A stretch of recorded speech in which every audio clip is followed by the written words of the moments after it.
My wife handed me a forged business contract claiming 50% of my company, and signed it with a pen that wasn't manufactured until 3 months after the date on the document.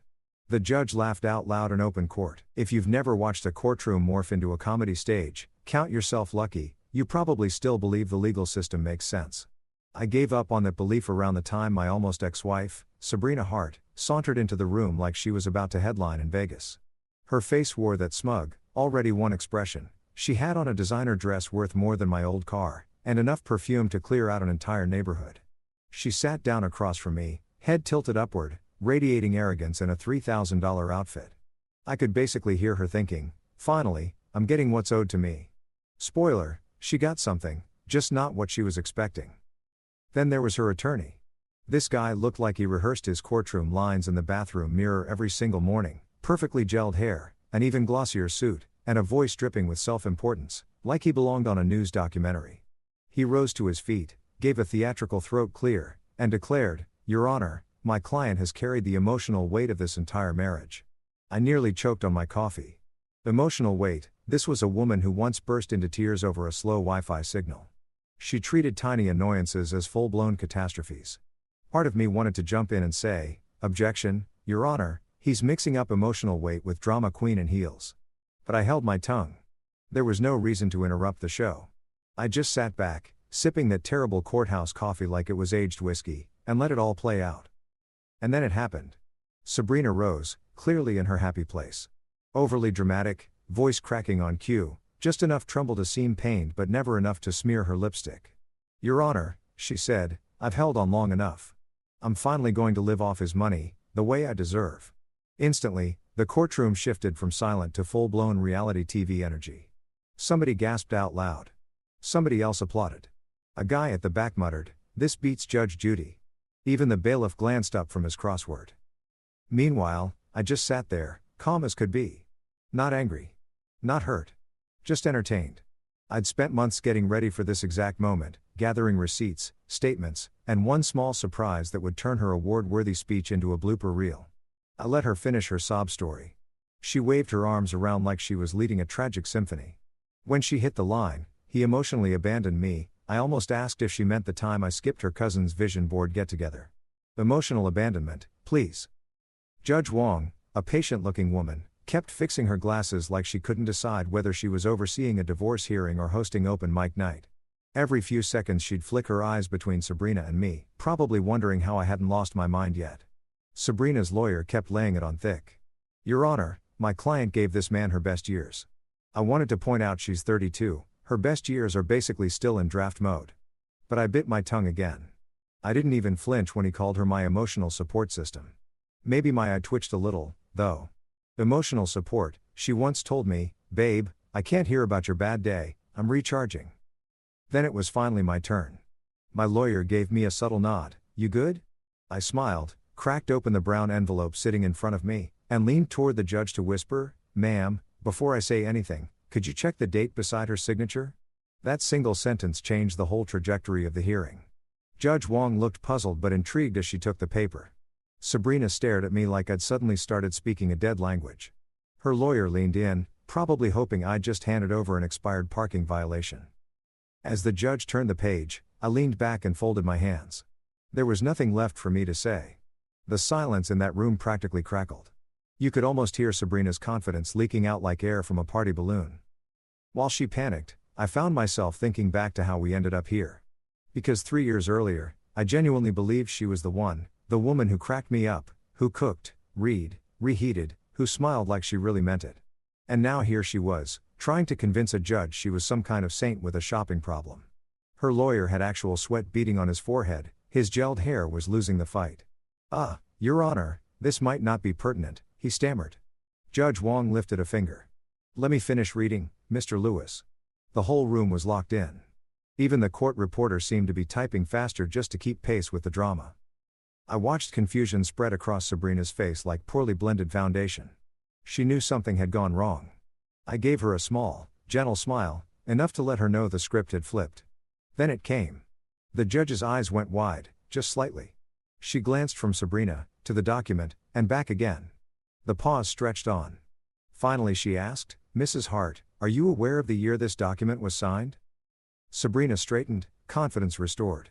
Yes, ma'am. 2 years back, right before our separation. Judge Wong pressed her lips together, clearly resisting a smile. Interesting, she said slowly. Because this report shows the pen used to sign it wasn't even manufactured 2 years ago. Boom. It landed like a free pizza announcement at a college dorm. Head spun around. The crowd started murmuring. An older woman actually dropped her handbag. Sabrina's lawyer looked like he just found out his car was towed. And me? I just kept drinking my coffee. Sabrina froze, blinking rapidly, like she was trying to negotiate reality into changing its mind. That's not possible, she stammered. It's my word against his. The judge let out a chuckle. No, Mrs. Hart. It's physics against yours. The whole courtroom dissolved into whispers and stifled laughs. Even the bailiff lost his composure for a second. Order. The judge called out, smiling despite herself. Mr. Hart, where did this evidence come from? I shrugged. Just solid paperwork, Your Honor. Turns out the emotional backbone of our marriage left a paper trail. The judge's eyebrow shot up like she was fighting the urge to laugh while trying to look official. Sabrina dropped back into her seat, eyes darting between her attorney and me. She looked like a magician whose own rabbit had just filed a lawsuit against her. Her lawyer tried one final, desperate move. Your Honor, can we set aside this small discrepancy? Small? Judge Wong shot back. Forgery isn't a small discrepancy, Mr. Lewis. This is a serious legal matter. Sabrina's jaw dropped, like she genuinely expected sympathy for her performance. I almost pitied her, almost. You'd think she'd back off at that point, but nope. She pushed further. He's setting me up. He's tampering with the evidence. Judge Wong sighed. Mrs. Hart, unless your husband's invented a time machine solely to swap out your pens, I believe we're finished here. The laughter that followed was real, loud, and echoing, the kind that swallows even the sound of someone's dignity collapsing. I leaned back, smiling. Told you, honey, honesty's cheaper. That got a few extra laughs too. Even the stenographer had to fake cough into her sleeve. After that, the judge ordered a short break. As people started filing out, strangers clapped me on the back like I'd just scored the winning point. One man even whispered, "Dude, I have no idea who you are, but you're my hero." Sabrina shot me a glare sharp enough to cut steel. You think this is funny? She hissed. I shrugged. A little. But hang tight, we're just getting started. She got up sharply, heels clicking against the marble like gunfire, and marched out. Her lawyer followed close behind, mumbling about damage control. I stayed put, calmly finishing my now cold coffee. As the judge walked past, she shook her head slightly. Mr. Hart, she said, you've got the patience of a saint. I smiled back. Thank you, Your Honor. Took years of marriage to build that up. She let out a laugh. Let's hope the rest of this stays civil. Civil? With Sabrina? I said. Ma'am, we're one spark away from fireworks. That earned me one more amused glance before she walked off. As I gathered up my paperwork, I couldn't help but think, round one was in the bag. The circus had officially opened, the clowns had done their bit, and I just handed the ringmaster the very rope she'd hang herself with. This wasn't about revenge yet, not really. It was about control, about proving that calm isn't weakness, and quiet isn't the same as clueless. I let her talk, let her have her spotlight, let her dig her own hole, all while smiling like a man who already knew how the story ends. And trust me, the ending was going to be unforgettable. Because in this courtroom circus, I was no longer the punchline. That title now belonged to the woman who thought lies could buy her a luxury life and forgot that sometimes karma shows up in a suit, carrying an envelope. Let's go back 3 years, to when I still believed in meant to be. If time travel were real, I'd go back and smack some sense into that version of myself with a prenup. It all kicked off at a charity gala, which, translated, means a room full of wealthy people faking concern while comparing wristwatches. My business partner Caleb dragged me there, promising, you'll network, meet some investors, maybe even find a decent woman. What he failed to mention was that networking meant dodging self-proclaimed real estate visionaries and podcast-voiced influencers. The second I stepped inside, I caught a whiff of overpriced cologne, spotted way too many tuxedos, and instantly wanted to invent a medical excuse to leave. That's when she showed up, Sabrina Hart, or as my future therapist would eventually label her, the trigger. She stood beneath a chandelier, laughing too loudly at whatever the guy in Gucci loafers had said. Her laugh had this melodic self-assurance, like she genuinely believed life had a soundtrack made just for her.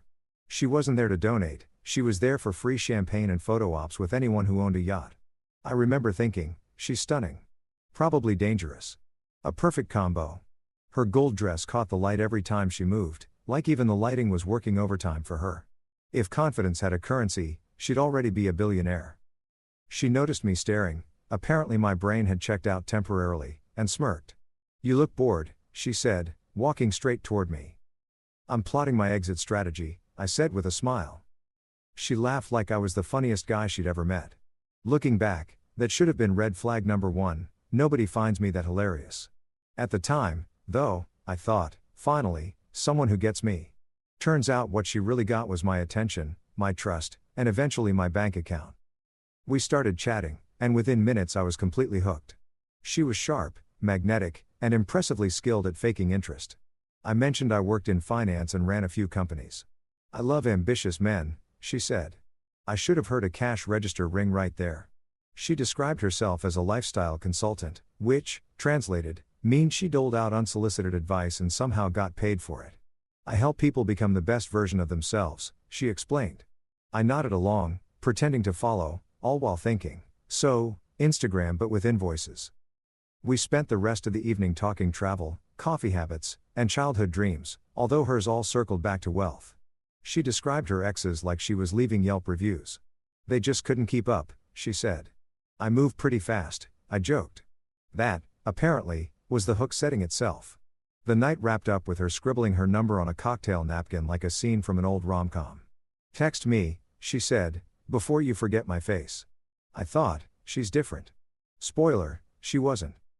2 days later we had our first date, at a rooftop bar, the kind of place that charges $20 a drink and makes you feel guilty for not knowing the bartender's biography. She showed up late, obviously, but when she finally arrived, she made the whole bar feel like it existed just to greet her. Heads turned, men straightened their ties, a few women rolled their eyes. And me? I was already well on my way to becoming a cautionary tale. "Sorry," she said, sliding into her seat. Traffic was a nightmare, some kind of protest. "Against what?" I asked. She took a sip of her martini. "Probably bad energy." I laughed again, not realizing I was auditioning for the role of the clueless husband. We talked about goals. I said I wanted to build lasting wealth. She said she wanted emotional fulfillment inside a well-lit penthouse. I assumed she was joking. She was not. But she had this magnetic pull that made logic feel optional. I opened up about my family, my business struggles, even my fear of speaking in public. She nodded along like she cared, then said, "You'd crush it on TV, you've got that calm CEO energy." If flattery were a drug, I was already overdosing. By our third date, I was completely done for. She started sending good morning memes and selfies captioned "thinking of you," which, I'd later realize, probably went out to her followers too. She'd call at night rambling about her dreams, relocating to LA, launching a brand, maybe entering the luxury wellness space. I had no clue what that even meant, but I nodded like a devoted idiot anyway. Then came the question that should have had me running. "Do you believe in signs?" she asked one night over sushi. "Like zodiac stuff?" "No," she said. "Fate. The universe. Us meeting, it wasn't an accident." "Sure," I said. "Maybe the universe just wanted me to overpay for dinner." She giggled and touched my hand, and my brain completely short-circuited for a few seconds. That was her power, a kind of manipulative charisma that made chaos feel like romance. A month in, we were basically inseparable. She temporarily moved into my place, which, in ex-wife language, means permanently. Her belongings started multiplying, a toothbrush first, then a drawer, then half the closet, then my sanity. My friends tried warning me. Caleb said, "Man, something's off about her." "I can feel it," I laughed it off. "You're single, Caleb, everything looks suspicious when you live on frozen dinners." Even my mom hinted, "She's confident, maybe a little too confident." But I was too smitten to listen. I told myself she was just misunderstood, driven, passionate. In reality, she was professionally delusional. She had this habit of posting our pictures online with captions like "manifesting love and success with my king," while I was just trying to finish my coffee in peace. Her followers ate it up, hashtags galore. If I'd known those tags would age worse than milk, I'd have deleted my account on the spot. Then came the big test, meeting her parents. They lived in a mansion that screamed inherited wealth, never let anyone forget it. Her mother was all pearls and Botox. Her father hadn't cracked a smile since some administration 2 decades back. Dinner consisted of lobster and quiet judgment. Her dad asked, "So, Daniel, what do you do?" "I run a few companies," I answered. Sabrina jumped in. "He's being humble, Daddy, he's basically a genius." I smiled awkwardly, not realizing that in her family's language, genius translated to human ATM. By the time dessert arrived, her mother was calling me sweetheart, and her father was giving unsolicited investment tips. On our way out, Sabrina whispered, "They love you." "They love my paycheck," I replied. She laughed. "Same thing, babe." I should have walked away right there. But no, I assumed she was kidding. That's the danger of dating someone who can't distinguish between joking and warning you. 3 months later, wedding talk began. She wanted something small and elegant, which meant a 200-person event complete with a drone photographer and a dress requiring its own zip code. When I proposed, she cried beautifully, cinematically. "You're my dream come true," she whispered. In hindsight, I think financial dream was closer to the truth. Friends were thrilled. My mom teared up with joy. Caleb just sighed. "All right, man. Don't say I didn't warn you." For a while, it all seemed perfect, the way a knockoff designer bag looks flawless until the rain hits. She laughed at my jokes, occasionally cooked, ordered in, and made me feel like her whole universe revolved around me. But small cracks began appearing. "You should dress better for meetings, you represent both of us," she'd say. Or, "Let's do Monaco this summer, it's so us." "Us," I once said, "has been to Costco way more than anywhere romantic," she laughed.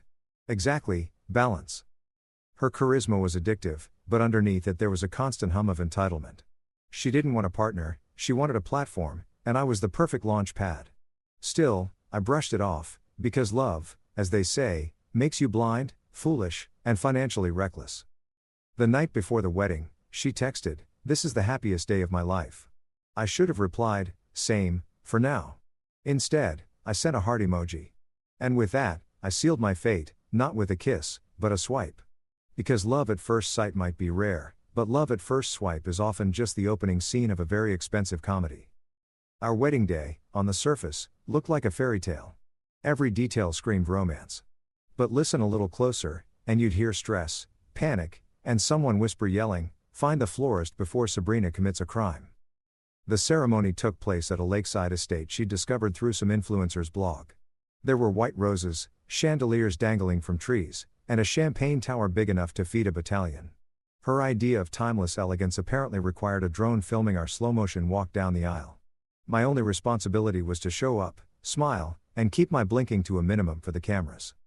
Naturally, Sabrina looked breathtaking. Her dress was so elaborate it probably had its own payment plan. As she approached, every eye in the room locked onto her, especially her own, subtly angled toward the nearest camera. When the officiant asked, "Do you take this man?" she made eye contact with the photographer instead of me. She cried when I said I do. On camera, it looked touching. Turns out, though, those tears weren't about love. Her makeup artist had forgotten waterproof mascara. Half the tears were real emotion, the other half were a beauty disaster. The crowd, of course, loved every second, whispering how genuine she seemed. If only sincerity could be filtered.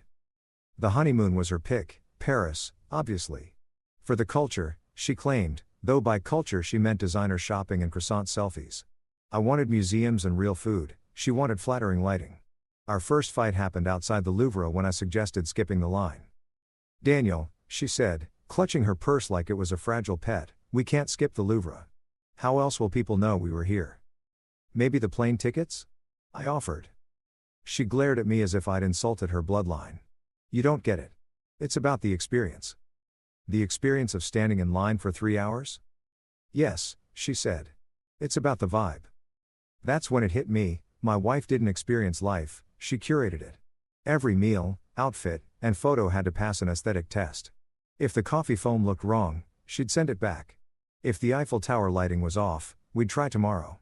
Our hotel room looked like something from a travel ad. She even had me film a fake surprised entrance shot, taking 6 tries to get it right. "You're not reacting naturally enough," she said, adjusting her ring to catch the sunlight. "Sabrina," I said, "I'm reacting exactly the way a man does when he just paid $8,000 for a week of unpaid acting." She ignored me. "One more take, but smile like you actually love me this time." "You mean smile like a married man?" God, you're impossible, she sighed. Once we got home, our wedding photos went viral in her corner of the internet. The perfect couple, people commented. Total fairy tale. My phone buzzed nonstop with tags and heart emojis. Every time I looked over, she was glued to her phone, thanking followers like a celebrity. At first it didn't bother me, happy wife, easier life, right? But slowly it began to feel like our relationship needed public approval to feel real. One night we were eating takeout on the couch, relaxed, when she said, "We should post a date night photo." I looked around. The lighting was dim, there were soy sauce stains on the table, and I was in pajama pants. "Why?" I asked. "We're literally living it right now." She gasped. "That's not the point, Daniel. It's not about living it, it's about sharing it. Cavemen never shared anything and they survived just fine." "You're so old-fashioned," she said, rolling her eyes. "Thanks, add that to my list of compliments from people who've never touched Wi-Fi." Then she dropped the bomb. "What if we merge our bank accounts? It's more romantic." That sentence hit harder than a shot of espresso on an empty stomach. "Romantic?" I repeated. "Of course," she said. "What's mine is yours, and what's yours is ours. So mathematically, what's mine is still yours." She laughed, the rehearsed kind. "Don't overthink it, babe. You trust me, right?" I did trust her, or at least I wanted to. That's the thing with people like Sabrina, sincerity is their signature scent. Smells great, until you realize it's mostly alcohol underneath. A few weeks later, she started pushing the influencer angle harder. "People love watching us, Daniel. We could actually be a brand." "A brand," I repeated, mouth full of cereal. "Yes, like a lifestyle. Our story, our aesthetic. Our story." "Exactly. Couples like us make six figures just showing how happy they are. We are happy. Why not cash in on it?" I choked on my cereal. "You want to turn our marriage into a sponsorship?" "It's not selling out," she said sweetly. "It's storytelling." "Right," I muttered, "until we need to fake an argument for engagement." She gave me that warning look, the smile for the camera or I'll bankrupt you emotionally look. So I complied. I showed up in her videos, held hands at brunch, smiled at strangers commenting #goals. It stopped feeling like love and started feeling like a performance. My friends noticed. Caleb said, "Every time I see your face online, you look like a hostage blinking in Morse code." I brushed it off. "It's fine, man. Happy wife, happy life." He replied, "Yeah, well, unhappy bank account, unhappy future." He was right. Sabrina's version of love language was spending, my money, specifically. She called it investing in us. A $4,000 bag symbolized commitment. A new car was an emotional necessity. Meanwhile, I started feeling like a supporting character in my own story. Every day revolved around appearances, not honesty. We didn't have conversations anymore, we had content strategy meetings. Once, at dinner with friends, I tried bringing up work stress. She cut me off with a bright smile.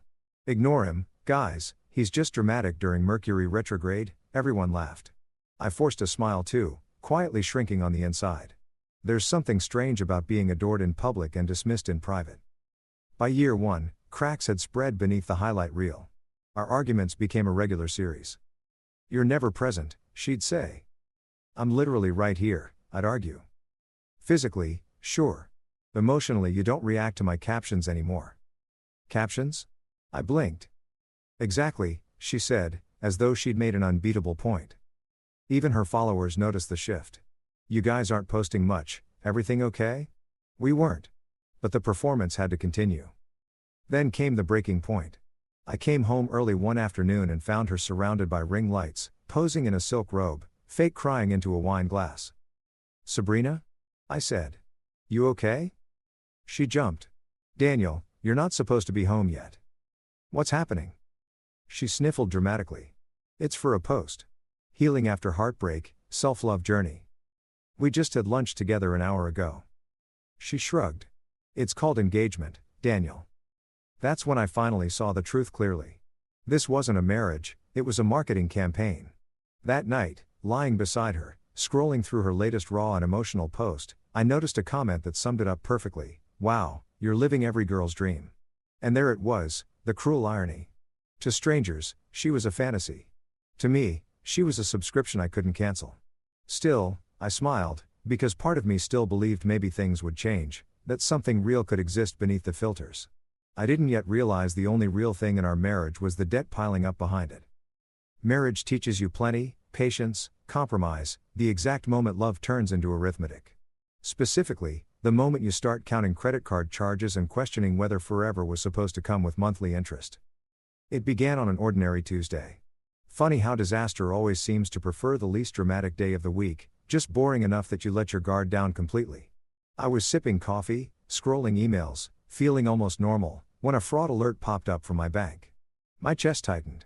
Fraud? Had I been hacked? Then I read the details. These weren't sketchy overseas charges, they were from places called Revive Wellness Spa, The Silk Edit, and, my personal favorite, Soul Retreat Dubai. Total damage, $89,672.49. I stared at the number like it was written in some ancient script. There has to be some mistake, I whispered. Somewhere, the universe laughed at me. Sabrina strolled into the kitchen, humming, wrapped in her silk robe like she was filming a commercial for Oblivion. She kissed my cheek. Morning, babe. You seem tense. Oh, I'm great, I said. Just catching up on light reading, my bank statements. She hesitated for a split second before flashing a practiced smile. Oh, those. I meant to mention it, I've been investing in myself. Investing? Yeah, she said cheerfully, pouring almond milk. Mental health, skincare, retreats. You always say I deserve the best, don't you? I meant food that hasn't been photographed, maybe a gym membership, not a financial rampage. She sighed like I'd insulted fine art. You just don't get me. I get plenty.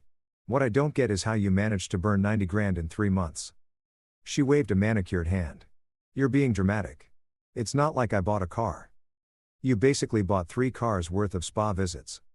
Her tone hardened. I needed it. Maintaining our image is stressful, and you have no idea. Our image?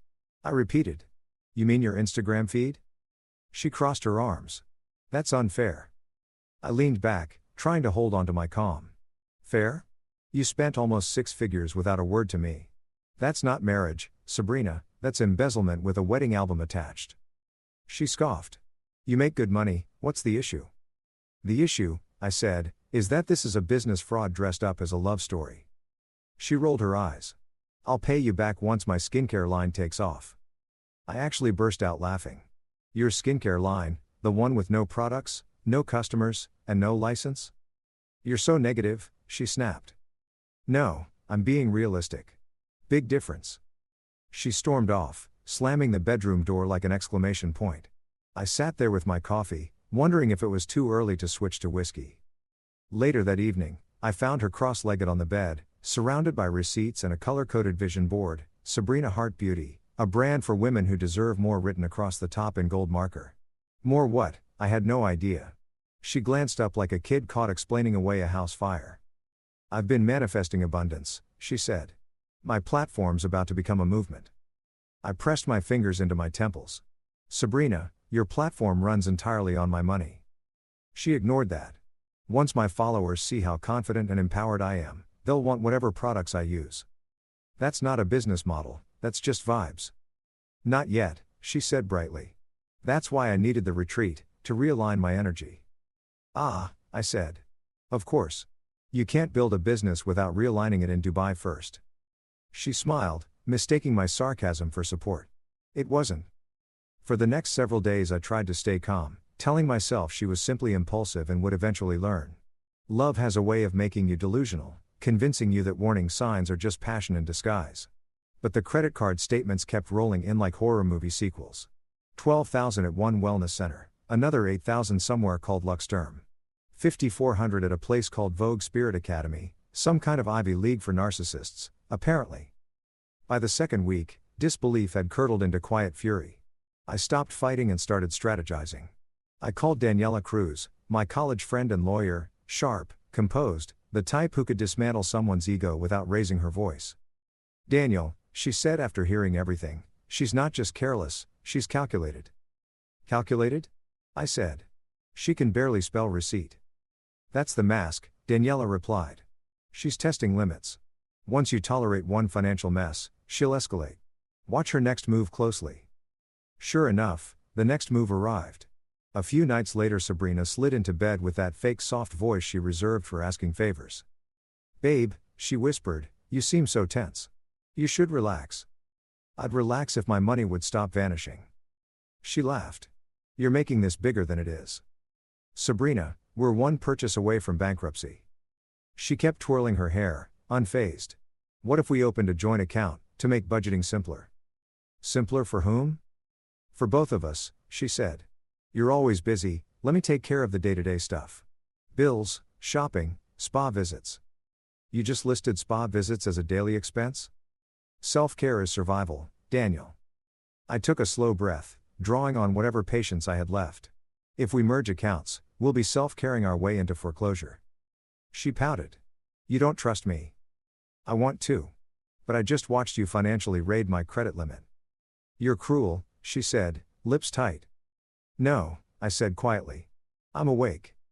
She stormed off again, slamming yet another door for effect. Honestly, our doors had taken more emotional damage than the two of us combined. 2 days later, she posted a photo online in a $4,000 robe, captioned, "Healing my energy. Some people just don't get it." She was right. I didn't. From that point on, I started keeping records, screenshots, receipts, texts. Revenge wasn't the goal yet, just protection. Because if Sabrina had one consistent talent, it was turning her own mistakes into somebody else's fault. Sure enough, a week later she sat me down with her serious voice. "I think we need therapy." "Therapy?" "Yes," she said solemnly. "You've gotten so cold. You're projecting your stress onto me." "My stress? You're treating my accounts like a game of Monopoly. You always make it about money." "Because it is about money." "No, Daniel. It's about love. You've changed." I laughed out loud. "Yeah, love does that when it arrives with an itemized invoice." She sniffled. "I don't think you appreciate what I do for us." "Enlighten me," I said. "What exactly do you do for us?" She sat up straighter. "I keep up our image. I make people admire us. That has value. I'm sure the mortgage company will happily accept admiration as payment." Her eyes welled up, a tactic that used to work on me, but not anymore. "You're cruel," she repeated, standing dramatically. "You'll regret this." "I already do," I muttered. "You're not funny. Neither is $90,000 in debt." She stormed off again. That night, sleep wouldn't come. I sat in the dim living room, calculator in hand, staring at the real cost of love, a literal 90 grand spent on candles, creams, and retreats. Yet somehow, calm settled over me. Not despair, resolve. I realized Sabrina thrived on chaos and reaction. She wanted me to explode, to lose it, but silence unsettled her far more. So I went quiet. I stopped arguing, kept smiling politely, tracked everything, and waited. Because people like her always overplay their hand eventually. And when she did, I'd already be waiting with the trap set. You know that nagging feeling when something's wrong but you can't quite explain it? Like your favorite burger place changes the sauce, and you keep eating it anyway, telling yourself, maybe it's just me. That was my marriage around this time, off, but not yet rancid enough to fully notice. It began the morning I found Sabrina in my home office. To be clear, she had zero business being in there. That room was sacred, the one part of the house that didn't smell like candles or regret. I walked in quietly, coffee in hand, to find her hunched over my desk, tossing through folders like a raccoon digging through recycling. "Looking for a conscience?" I asked from the doorway. She froze, possibly the world's least convincing spy, then spun around, wearing her most innocent expression. "Oh, I was just organizing your files. By scattering them on the floor." She laughed nervously. "You're so funny." "Thanks. Now tell me what's actually going on before I assume you've joined a heist crew." Her eyes flicked toward the printer, then back to me. "Just printing something for my skincare thing." "Ah," I said, sipping coffee. "The business that's never technically existed." She glared, grabbed a random sheet off the desk, and stormed past me. But before she left, I noticed something missing, my property portfolio file. That's when my internal alarm shot straight to full alert. That night, my phone rang. It was Daniela, the human embodiment of told you so. "Daniel," she said, calm but pointed, "your wife's been asking questions about marital property law." I froze. "She what?" "She called my assistant, pretending to be a client. Wanted to know if joint property covers business assets." I groaned. You've got to be kidding. Nope. I'm sending you a checklist of what to secure immediately: assets, accounts, contracts, everything. Appreciate it, Danny. She paused. And don't confront her yet. Let her think she's ahead. The more confident she gets, the easier it'll be to expose her. I chuckled. So I play dumb. You've had practice, she teased, then hung up. Fair.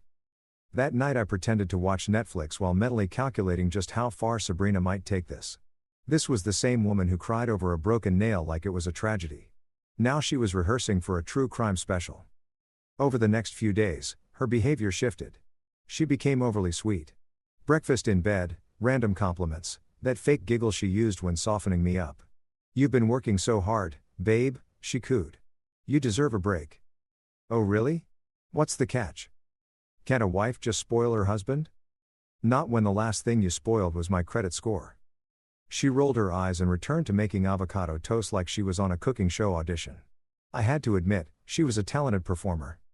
Later that week, I walked in on her mid-video call, unaware I was there. Yes, I understand, she was saying. He won't suspect a thing. I froze. Once I get the documents, she continued, we'll move forward with the transfer. Transfer? I coughed loudly. She spun around, startled. Oh, just talking to a friend. About what, exactly? A charity thing. Which charity? Save My Bank Account Incorporated. She laughed too fast. You're hilarious, I said nothing, just sat and watched her squirm like a cat on a hot stove. Within seconds she mumbled something about needing air and bolted. That night I called Daniela again. She's up to something big. Figured as much, she said. I've already brought in Detective Mark Alvarez, he owes me one. Alvarez turned out to be a grizzled, sharp-tongued guy who'd clearly seen every flavor of human foolishness twice. A couple days later he showed up in a leather jacket, smirking at our framed wedding photo. So this is the infamous Mrs. Hart. She's got that spends other people's money sparkle. Yeah, I said. Her best feature. He grinned, flipping open a notepad. Here's the plan, act normal, I'll dig around. If she's plotting something, we'll catch her red-handed. Catch her how? You'd be amazed how often people incriminate themselves trying to outsmart someone. Trust me, I smirked. I live with the queen of overconfidence. For the next week, I played my role flawlessly, smiling, nodding, laughing at her fake jokes. It felt like living inside a play where both leads knew the other was lying, but kept performing anyway. Sabrina grew bolder. One night I caught her sneaking back into my office. I followed silently, leaning against the doorframe as she fiddled with the safe. Need a hand? I asked. She jumped, hiding a folder behind her back. Just tidying up. Couldn't sleep. Yeah, neither can my bank account these days. Her lips pressed tight. You're paranoid. No, I said calmly. I'm married. She glared and stomped off. At this point, the doors in our house had endured more trauma than either of us. The next morning, Alvarez called with news.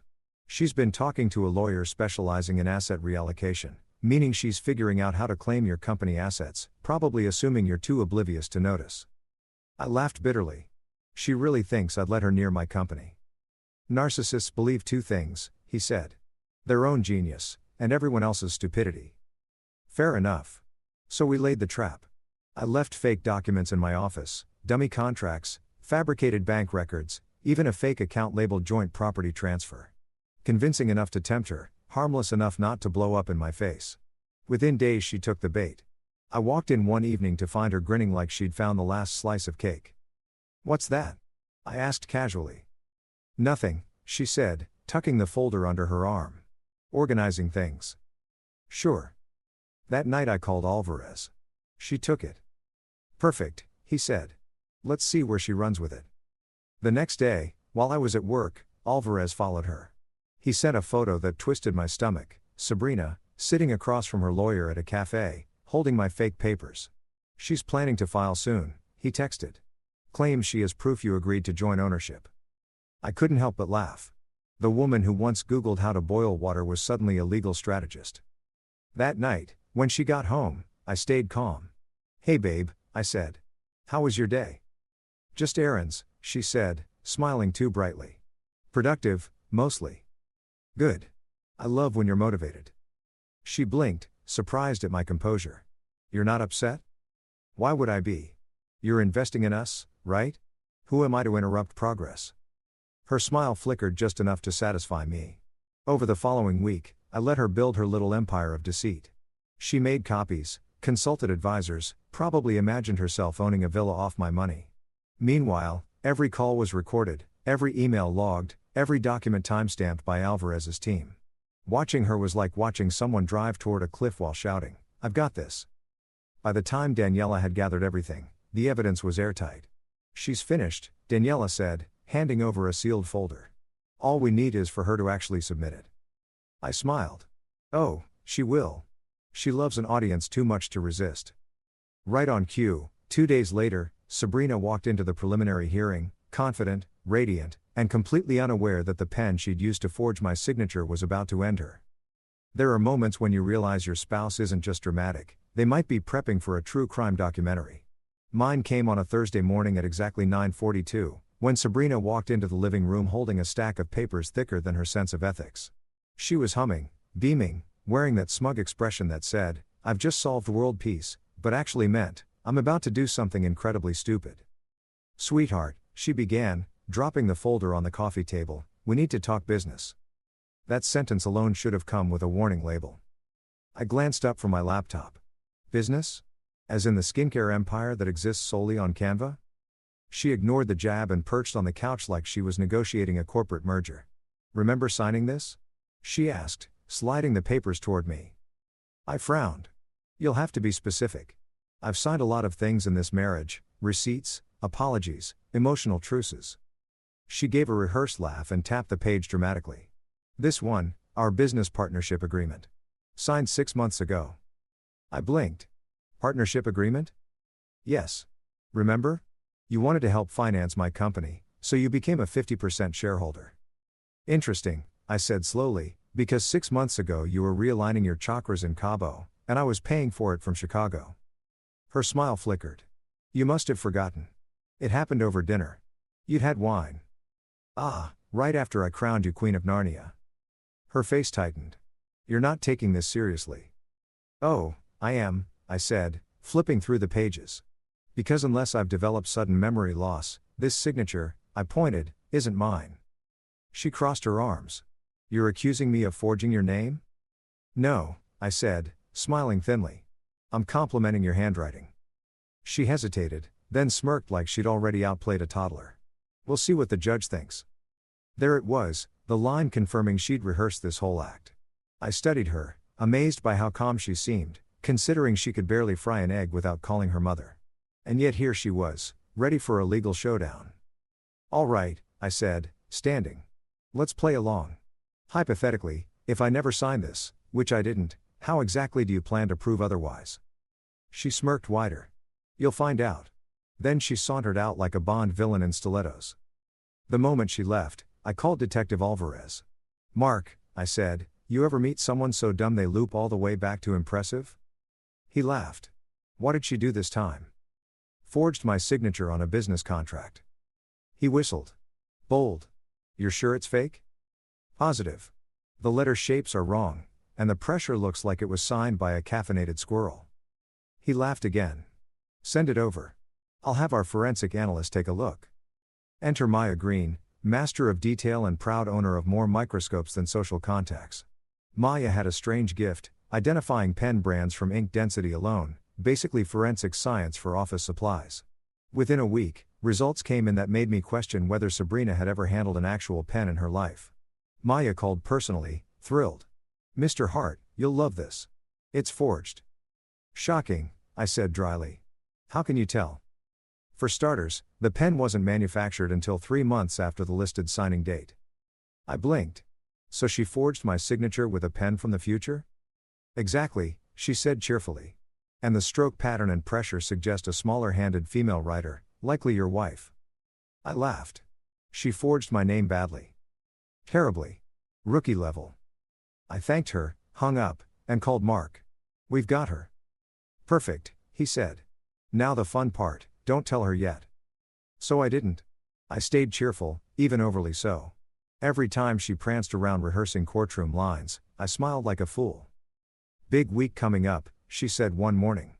Clear your schedule, the lawyer's filing paperwork. I'll be there, I said brightly. Front row seat, she winked. You'll thank me later. Oh, I already was, mentally, for the free entertainment. That night I met with Daniela and Mark to plan the reveal, gathered in her downtown office filled with books nobody had actually read but looked intimidating regardless. So, Daniela said, flipping through the file, we present the forensic report in court. Once the judge sees the pen predates the signing, she's finished. Mark grinned. Want me in the back for effect? Absolutely, I said. Bring popcorn. Daniela chuckled. You know, most people panic during divorce proceedings. Most people's wives don't hand them a victory wrapped in forged paperwork. The next morning Sabrina walked through the house humming, practicing her surprised but brave face in the mirror like a movie underdog. I watched from the hallway, sipping coffee. For someone gearing up for a legal battle, I said, you're weirdly relaxed. She turned, eyes gleaming. Confidence, darling. Try it sometime. I have. Usually right before karma shows up. She didn't get it. She never did. The night before the hearing, she dropped one final bomb over dinner. You should know, my lawyer says you don't stand a chance. Once the partnership's validated, half your company's assets become mine. I stabbed my stake a bit harder than necessary. Half? You built your empire with my support, she smirked. My support, you mean emotional, or retail therapy support? She waved her fork. You're deflecting. From what, your legal strategy written in crayon? She sighed, sipping her wine. You'll see. The truth always surfaces. You're right, I said, raising my glass. Cheers to that. The next morning I dressed as if I were headed to brunch, not court, blue suit, calm expression, inner peace fueled purely by pettiness. Sabrina strutted into the courthouse like she was walking a red carpet, waving at invisible cameras. Her lawyer, the same slick guy, grinned as if he already had an award speech prepared. I sat beside Daniela. Ready? She whispered. Born ready, I said. Judge Wong entered, the same judge whose patience Sabrina had already tested once, adjusting her glasses like she'd suddenly remembered exactly which couple this was. Mrs. Hart, the judge began, you claim Mr. Hart entered a partnership agreement granting you 50% ownership of his company. Correct? Sabrina rose, composed and theatrical. Yes, Your Honor. He signed it willingly. Mr. Hart, you dispute this? I do, Your Honor, I said calmly. Because I never signed it. And I have proof. Sabrina smirked. Proof? What proof could you possibly? Your Honor, Daniela interjected smoothly, handing over the folder, a forensic report from analyst Maya Green. Judge Wong flipped through it, blinked, then laughed, actually laughed. The room went silent. Sabrina looked baffled. Is something funny? Barely containing herself, Judge Wong said, Mrs. Hart, this report shows the pen used in this signature wasn't manufactured until 3 months after your alleged signing date. Murmurs rippled through the room. Sabrina's face drained of color. That's impossible. Daniela smiled sweetly. It's possible. Just not legal. The judge lost it completely. I've seen creative fraud before, but this is truly ambitious. The room erupted in laughter, even the bailiff cracked a smile. Sabrina's lawyer leaned in, likely whispering run. She turned on me, furious. You set me up. You set yourself up, I said. I just took notes. The judge raised her gavel. Enough, Mrs. Hart. Forging your spouse's signature is a serious offense. I'd suggest a new attorney, one who doesn't advertise time travel pens. Even the stenographer snorted as we left. Mark waited outside, smirking, arms crossed. Well. Guess the forgery queens just abdicated. Long live the petty king, I replied. Sabrina stormed past, cursing under her breath. Her lawyer trailed like someone reconsidering every decision in his career. Daniela handed me a copy of the report. Keep it, frame it if you want. I plan to, I said. Right next to our marriage certificate, so I can compare handwriting samples side by side. Patience gets romanticized as some peaceful virtue. For me, it was closer to a full-time job.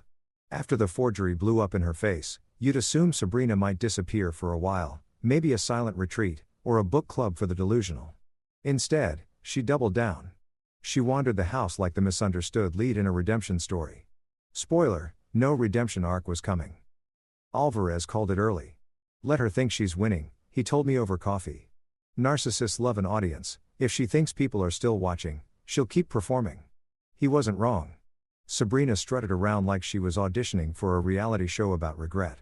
Silk robes at noon, humming show tunes while rearranging perfectly fine furniture, rehearsing her innocent smile like she was training for a pageant sponsored by denial. One night I found her pacing the hallway on the phone, whispering, "He still has no idea what I'm doing. Just wait." I stood in the shadows, sipping water, quietly thinking, oh, I'm waiting. Because that was the whole point of Operation Patience, not anger, not revenge. Just calculated stillness. The kind that makes the other person nervous, unsure if you're plotting a counterattack or a vacation. To keep up the act, I stayed pleasant, cooked dinner, complimented her outfits again. "You look great, babe," I'd say, and she'd eye me suspiciously, unsure whether I meant it. I didn't. "You're being weirdly sweet," she'd say. "Just matching your energy," I'd reply. That usually shut the conversation down. Behind the scenes, the real work continued. Daniela kept a secure file of everything: forged signatures, fake transactions, screenshots. Alvarez ran checks on everyone she contacted. "She's poking around again," he texted one night. "Talking to some consultant about financial loopholes." "Consultant?" I replied. "You mean her new partner in crime?" He sent a laughing emoji.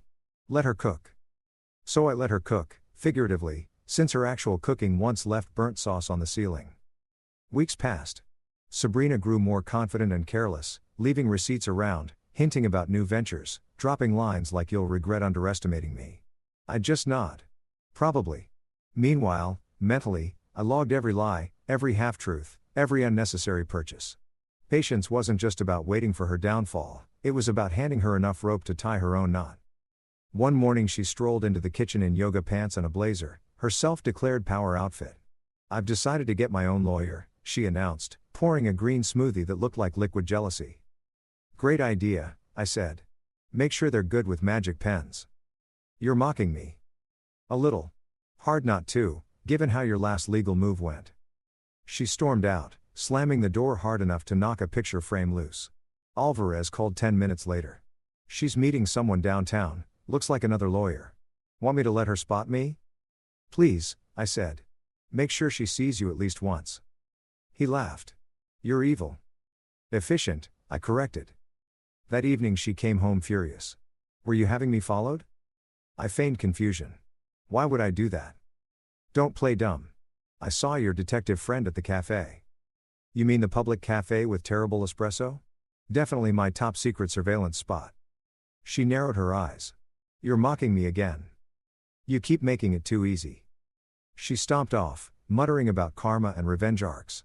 I let her go. Sabrina couldn't sit still without chaos or attention.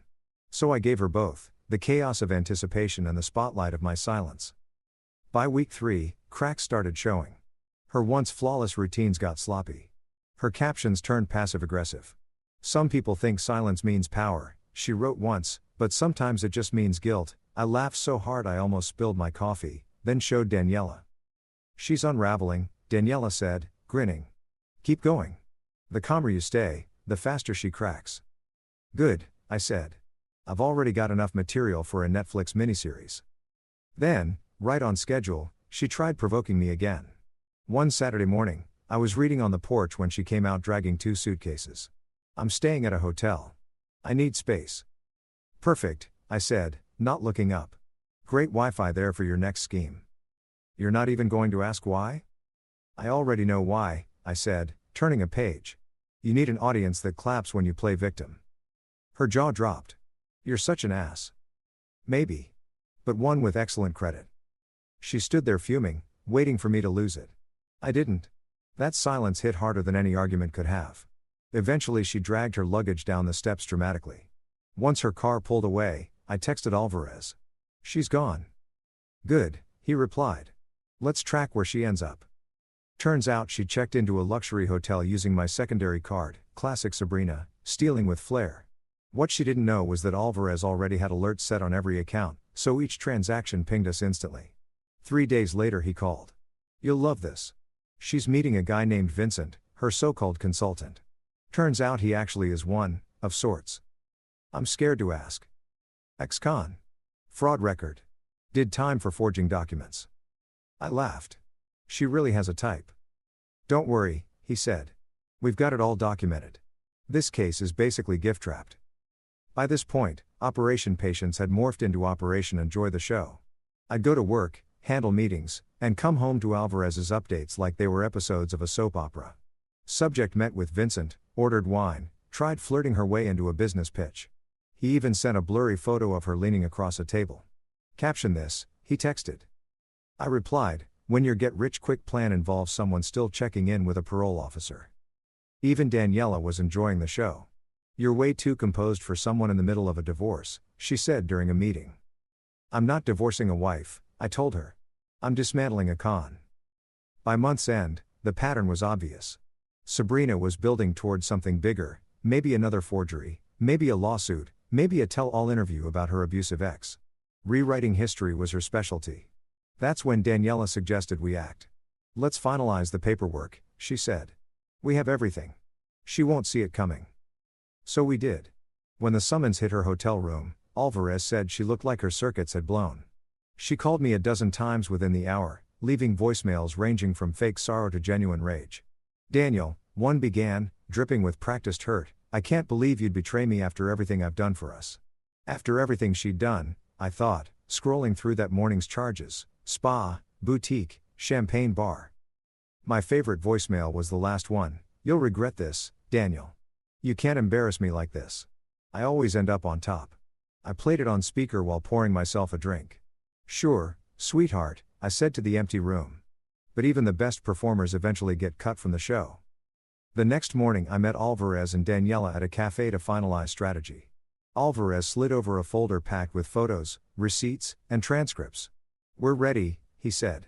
She still thinks you're clueless, bragging to Vincent she's got one more trick up her sleeve. Daniela grinned. Perfect. Let her bring it to court. I leaned back, sipping espresso. You know, people always say revenge is sweet, but patience tastes even better. Yeah? Alvarez said. What's it taste like? Peace, I said, with a side of poetic justice. He raised his cup. To Operation Patience. I clinked mine against his. And to the fall of the forgery queen. Because within days she'd learn what genuine patience looked like, the kind that waits quietly while karma finally arrives. And I'd have front row seats to watch her house of lies collapse in high definition. If Sabrina loved anything more than money, it was an audience. So when her next hearing came around, she didn't approach it like a legal matter, she treated it like the Met Gala of victimhood. I woke that morning to find her rehearsing lines in the living room mirror, cue cards and all. Your Honor, she declared, hand on her chest, I've endured emotional devastation at the hands of a cold, manipulative man. She frowned at her reflection. No, too intense. Softer, like crying but still attractive. I leaned in the doorway, coffee in hand. Maybe a slow blink and a subtle sniffle for realism? She jumped. Jesus, Daniel, don't sneak up on people. Sorry, didn't mean to interrupt your dress rehearsal. She rolled her eyes and grabbed her designer bag, probably worth more than the sedan she still hadn't finished paying off. Mock me all you want, she said. When this is done, I'll finally get what's owed to me. Oh, I don't doubt it, I said. We drove separately, her in the luxury car, me in my sensible one that doesn't need attention to feel worthwhile. The courthouse parking lot was buzzing with reporters and curious onlookers who'd clearly just come for the show. Inside, the courtroom was packed tight, like we were filming a reality series. The bailiff had to quiet the crowd twice. Sabrina entered 5 minutes late, intentionally, of course, soaking up the room's attention. Her lawyer trailed behind with an oversized briefcase, likely stuffed with weak arguments and cologne samples. She looked polished, curled hair, flawless makeup, tailored white suit, playing the innocent angel to perfection. I nearly clapped for her commitment. If lying were an Olympic event, she'd be sweeping gold in every category. As she sat, she flashed me a smug glance, already convinced she'd won. Her lawyer patted her hand, murmuring something about staying composed. Across the aisle, Daniela looked collected as always, tablet ready, notes organized, untouched coffee, clearly running on nothing but other people's mistakes. When Judge Wong walked in, the same one who'd already survived one round of Sabrina's theatrics, everyone rose. She looked exhausted, like she'd aged a decade since the last hearing. Let's move quickly, she said, adjusting her glasses. Mr. and Mrs. Hart. Again. Sabrina popped up as if on cue. Your Honor, I'd like to address the court before we begin. Is it relevant, Mrs. Hart? Yes, Your Honor. I've been unfairly labeled, manipulative, dishonest, even criminal. But I'm just a woman surviving after emotional destruction at the hands of a man who. Stop. The judge raised a hand. This isn't an audition, Mrs. Hart. Sit down. Chuckles rippled from the back rows, growing louder by the second. I bit the inside of my cheek to stay composed. Sabrina froze mid-sentence, color draining from her face. She sank into her seat, whispering to her lawyer, "She's biased." "Biased toward sanity," I muttered. Then came the moment we'd all been waiting for. Daniela rose, calm as ever.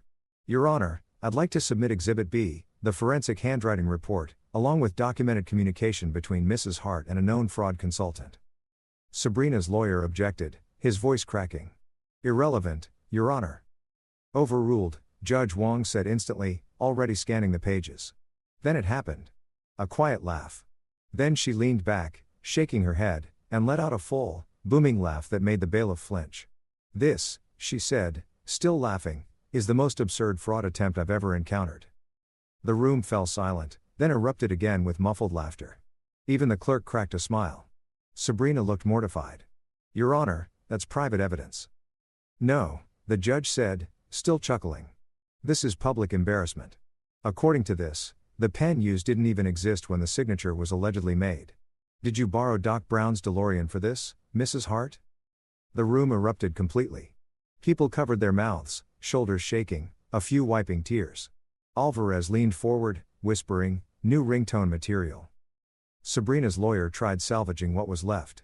"Your Honor, perhaps my client made an honest mistake." "An honest mistake?" the judge said. "Forging a document using future technology isn't a mistake, Mr. Lewis, it's science fiction." More laughter followed. The stenographer paused to wipe her eyes. Sabrina turned crimson, gripping the table. "This is harassment. He set me up." The judge sighed, regaining composure. "Mrs. Hart, the only thing your husband set up was a bank account you couldn't resist emptying. Sit down before I hold you in contempt." Silence followed, the kind that makes embarrassment ring louder. Sabrina sank into her chair, tears glistening, though clearly from disbelief rather than sorrow. I stayed still, hands folded, expression steady. Nothing needed saying. My calm alone was doing more damage than any insult could. The judge cleared her throat.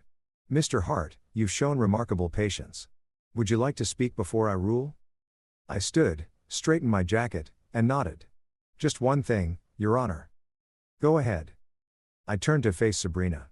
For the record, I never wanted things to reach this point. But I also refused to keep wondering if my marriage was actually a corporate scam in disguise. I hope this teaches her, and anyone watching, that honesty doesn't come with an expiration date like a credit card. Judge Wong smiled. "Well said. Anything else?" "Yes," I said, pausing for effect. "I'd like to formally resign from my position as emotional ATM. Consider it terminated, with cause." The room burst out again. Even the bailiff chuckled behind his hand. Sabrina shot daggers at me. "You think this is funny?" "Not funny," I said. "Educational." "Mrs. Hart," the judge cut in, "every word you add costs you 5 more minutes of embarrassment." The gallery broke into quiet applause before the bailiff hushed them. The judge banged her gavel. "Order." Although, impressive timing on that one. Once the laughter settled, her tone turned serious. "Given the overwhelming evidence of forgery and fraud, this court dismisses Mrs. Hart's claims entirely and refers her for investigation regarding falsified documents." Sabrina's lawyer looked faint. "Why, Your Honor?" "Mr. Lewis," she said, "get your client a new calendar, from the right year this time."